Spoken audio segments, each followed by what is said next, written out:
So hey guys, welcome back to my YouTube channel. और मैं यहाँ वापस आ चुका हूँ एक नई चैलेंज के साथ में, जो कि बेस्ड होगा रिएक्ट जावास्क्रिप्ट मशीन कोडिंग पे। और ये फ्रंट एंड इंटरव्यू का फोर्थ चैलेंज होने जा रहा है हमारा। सो हम लोगों ने अपने पिछले चैलेंज में देखा था कि हमारे पास में एक इमेज की कंपोनेंट थी।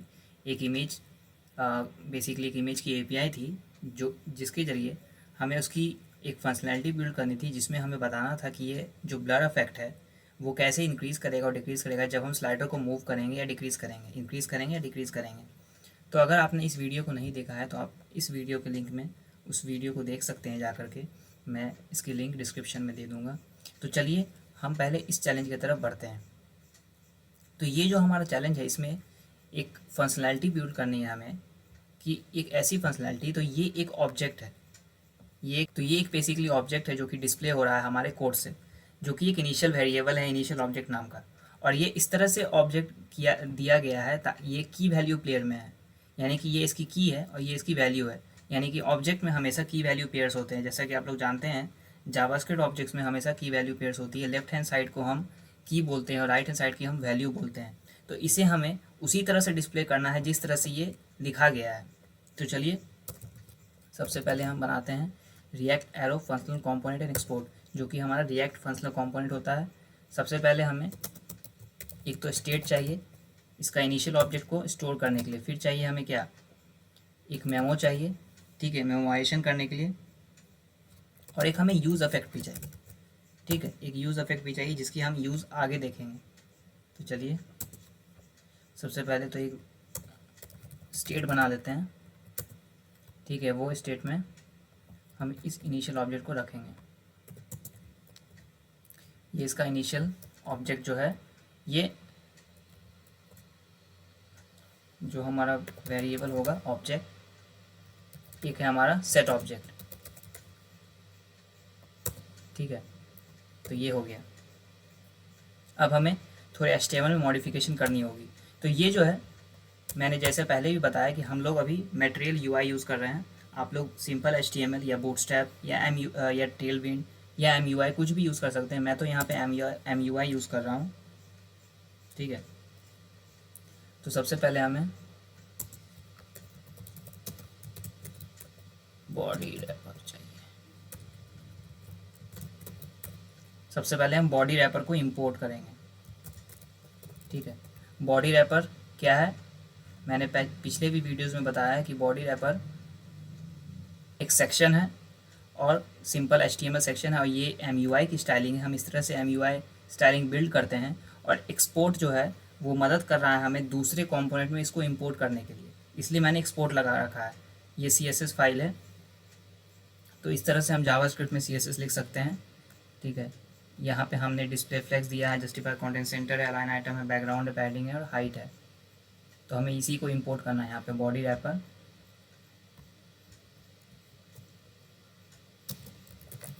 फ्रॉम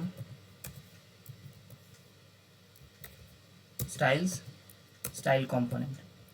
और ये जो बॉडी रैपर है ये हम रिएक्ट फ्रैगमेंट में डाल देंगे, जो इसका पेरेंट एलिमेंट हो गया, ठीक है। फिर हमें बॉक्स चाहिए, जो कि एक डिव होता है MUI में। बॉक्स के बाद हमें ग्रिड भी चाहिए होगा, ठीक है। ये भी इंपोर्ट कर लेंगे यहाँ से। और ये चैलेंज दोस्तों, ये पूरा फ्रंट एंड इंटरव्यू पे है, ठीक है। इसमें हमारे पास में नए नए चैलेंज आते जाएंगे और मैं नए नए चैलेंज की वीडियो डालता जाऊंगा।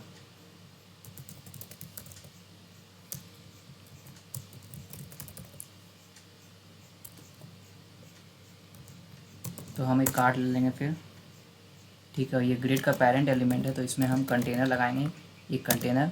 और स्पेसिंग देंगे रोज एंड कॉलम्स का कितना, 2 दे देते हैं स्पेसिंग। और ये जो एक और ग्रिड होगा, ठीक है, पेरेंट ग्रिड के अंदर में चाइल्ड ग्रिड हमारा।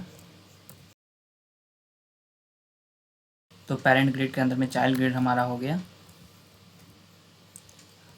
इसे फॉर्मेट कर लेंगे थोड़ा, और फिर हम यहाँ लिखेंगे आइटम। और लार्ज स्क्रीन पे हमें 12 कॉलम दिखानी है, 12 कॉलम चाहिए। और मिडिल डिवाइसेस यानी कि आईपैड्स और मोबाइल पे हमें 12 कॉलम दिखानी है, ठीक है। और कार्ड की जो वेरिएंट है उसको आउटलाइन कर देंगे। ठीक है, तो यहाँ पे क्या होगा, यहाँ पे हम एक फंक्शन को कॉल करेंगे जो होगा रेंडर ऑब्जेक्ट।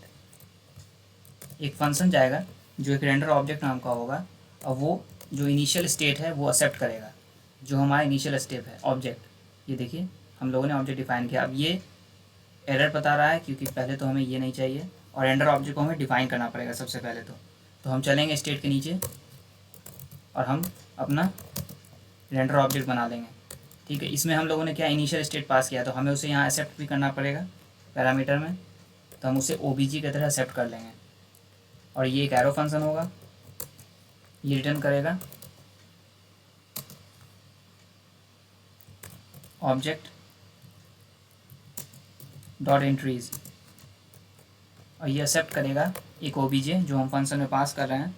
फिर हमें मैप करना है उसे। तो मैप के लिए हम ऑब्जेक्ट डॉट एंट्रीज में इस तरह से खेलते हैं। एक की होता है हमारे पास में, और वैल्यू, जैसा मैंने पहले ही बताया ऑब्जेक्ट हमेशा की वैल्यू पेयर पे चलता है। अब हम चेक करेंगे पहले तो, अगर टाइप ऑफ जो वैल्यू आ रही है, ठीक है, यानी कि राइट हैंड साइड की जो वैल्यू आ रही है वो क्या ऑब्जेक्ट है, इस ट्रिपल इक्वल्स टू ऑब्जेक्ट। अगर है तो क्या करो, ये GSX रिटर्न कर दो, जो GSX होगा। कौन सा GSX, हमें एक चाहिए कार्ड कंटेंट। कार्ड के अंदर में रिटर्न हो रहा है तो कार्ड कंटेंट हो गया यहाँ पे, और कार्ड यहाँ पे हम लोगों ने डाला हुआ है, तो यहाँ पे कार्ड कंटेंट गया। फिर होगा टाइपोग्राफी MUI का,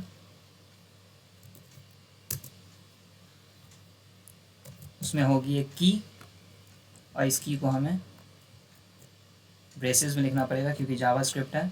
उसके नीचे हो गया एक अनऑर्डर लिस्ट HTML का, और यहाँ पे फिर ही फंक्शन होगा। ये वही फंक्शन है जो वैल्यू को रिटर्न करेगा। ये चेक करेगा कि अगर वैल्यू ऑब्जेक्ट है तो रिटर्न कर दो। ठीक है, अब देखिए यहाँ पे अगर हम देखें अपने वेबसाइट में, तो ये देखिए हमारा पहला स्टेप जो है वो देखिए अभी एरर आ रही है कंसोल पे, क्योंकि हमारा जावास्क्रिप्ट अभी अधूरा है। ये देखिए फूड और एप्पल इस तरह से दिखने लगा है जैसे यहाँ पे भी मेंशन है। अब हमें बाकी की चीज़ों को दिखाना है। ठीक है, तो बाकी की चीज़ों के लिए जो हमारा इफ़ स्टेटमेंट था उससे हम बाहर आएंगे। यहाँ पे इफ़ स्टेटमेंट ख़त्म हो गया, अब हम एल्स में जाएंगे। एल्स में क्या देखेगा कि जब ये ऑब्जेक्ट नहीं है, जो वैल्यू है वो अगर ऑब्जेक्ट प्रोवाइडेड नहीं है, तो क्या करेगा, रिटर्न करेगा एक दूसरा कार्ड कंटेंट। तो इस तरह से हमें लॉजिक के साथ खेलना पड़ता है। कार्ड कंटेंट, इसमें जो की जाएगी कि एक स्पेशल स्ट्रिंग एट्रीब्यूट होती है जो हमें लगाना पड़ता है जब हम एरे ऑफ ऑब्जेक्ट या एरे ऑफ एलिमेंट्स के साथ में खेल रहे हो। ठीक है, ये ज़रूरी होती है, नहीं तो फिर जावास्क्रिप्ट तो फिर भी रन भी कर जाएगी, लेकिन अगर टाइप स्क्रिप्ट रहेगी तो वो एरर थ्रो कर देगी। और सेम हमें यहाँ पे भी की लगानी पड़ेगी, एक यूनिक आइडेंटिटी, जिससे पता चलता है कि कौन सा एलिमेंट कब चेंज हो गया। उसके बाद टाइपोग्राफी में जो UL था उसको हटा देंगे। ठीक है, और जहाँ पे की थी उसके राइट हैंड साइड में हम वैल्यू को लिख देंगे, की वैल्यू चाहिए। और इसकी जो पहले देख लेते हैं क्या आया। ये देखिए एकदम उसी तरह से आ गया है जैसे हमें चाहिए था, एकदम उसी तरह से आया जैसे हमें चाहिए था। ठीक है, लेकिन एक प्रॉब्लम है, अभी भी एक प्रॉब्लम हो सकता है स्टेट में कि ये फाइनल स्टेट हमने अपडेट नहीं किया है। ठीक है, हम चाहें तो नहीं भी कर सकते हैं, लेकिन हमें करना पड़ेगा। ठीक है, तो उसके लिए क्योंकि ये फंक्शनल कंपोनेंट है और स्टेट मैनेजमेंट हमारा मेन मोटिव रहता है रिएक्ट जावास्क्रिप्ट में, तो हमें यूज़ इफेक्ट चाहिए। तो यूज़ इफेक्ट क्या करता है कि जब भी यूज़ इफेक्ट कोड में हमारा रहेगा वो पहली बार डॉम को रेंडर जरूर करेगा। तो ये इसके होने से हमेशा कोड एक बार और रन जरूर करेगा। पहले तो कंपोनेंट खुद लोड करेगा और फिर यूज़ इफेक्ट के जरिए दूसरा बार लोड करता है। तो हम क्या करेंगे, सेट ऑब्जेक्ट करेंगे, यानी कि जब ये वेबसाइट लोड हो रही है तो सेट ऑब्जेक्ट को इनिशियल ऑब्जेक्ट के बराबर कर दो, यानी कि जो फाइनल है वो इनिशियल के बराबर हो जाएगा, तो इससे एरर थ्रो नहीं होगी। ठीक है, जो जावास्क्रिप्ट में एरर कंसोल पे दिख रही होगी वो एरर थ्रो नहीं होगी। अब देखिए, अगर हम लोड भी करेंगे तो फ़र्क तो नहीं पड़ा, क्योंकि पहले भी कोड हमारी रन कर रही थी, लेकिन ये एरर हैंडलिंग की वजह से हमें ये सब करना ज़रूरी रहता है, क्योंकि ये जावास्क्रिप्ट है, टाइप स्क्रिप्ट रहेगा तो थ्रो भी कर देगा एरर। ठीक है, तो हमारा ये चैलेंज कंप्लीट हो गया। अब हम इसमें मॉडिफिकेशन कर सकते हैं, आप चाहें तो इसमें और भी मॉडिफिकेशन कर सकते हैं, मैं ये आप लोगों के ऊपर छोड़ सकता हूँ। अब आप इसके फ़ॉन्ट साइज़ इंक्रीज़ कर सकते हैं, फ़ॉन्ट वेट बढ़ा सकते हैं। ठीक है, और अगर आपको ये वीडियो अच्छा लगा तो प्लीज़ लाइक एंड सब्सक्राइब कर दें, और इसी तरह से नए नए चैलेंजेस वीडियो लाता रहूँगा, जो कि बेस्ड होगा फ्रंट एंड इंटरव्यू पे। बेसिकली ये पूरा सीरीज जो है वो फ्रंट एंड इंटरव्यू पे होगा, यानी कि सॉफ्टवेयर डेवलपमेंट इंटरव्यू भी आप इसे बोल सकते हैं, जो कि रिएक्ट जावास्क्रिप्ट मशीन कोडिंग होती है। आप जब भी किसी इंटरव्यू में बैठते हैं, अगर आप एक कंप्यूटर साइंस स्टूडेंट है या आपको प्रोग्रामिंग आती है, और आप किसी भी इंटरव्यू में अगर बैठते हैं, तो उसमें हमेशा प्रैक्टिकल स्किल्स के ज़रिए किसी भी यूज़र या किसी भी स्टूडेंट को चेक किया जाता है। तो थियोरेटिकल स्किल के ज़रिए आप एक इंटरव्यू राउंड पार भी कर जाएंगे, लेकिन जब प्रैक्टिकल स्किल्स की बात आती है तो वो सबसे बड़ी इम्प्लीमेंटेशन होती है, क्योंकि वहाँ पे आपका लॉजिक दिखा जाता है। ठीक है, तो मैंने जितने भी अभी तक वीडियोस अपलोड किया, उसकी वीडियो की लिंक जो है वो डिस्क्रिप्शन में है, आप हर एक चैलेंज में जाके देख सकते हैं। ये हमारा 4th चैलेंज था, और मैंने जो बाकी तीनों चैलेंज की वीडियोस अपलोड की हैं, आप उनमें भी जाके देख सकते हैं। हर एक में आपको कुछ ना कुछ सीखने को मिलेगा। ठीक है, तो ये था गाइस हमारा आज का चैलेंज, और मैं इसी तरह से नेक्स्ट वीडियो में आपसे मिलूँगा एक नए चैलेंज के साथ में। So thank you for watching guys, मैं आपसे मिलता हूँ अगले वीडियो में।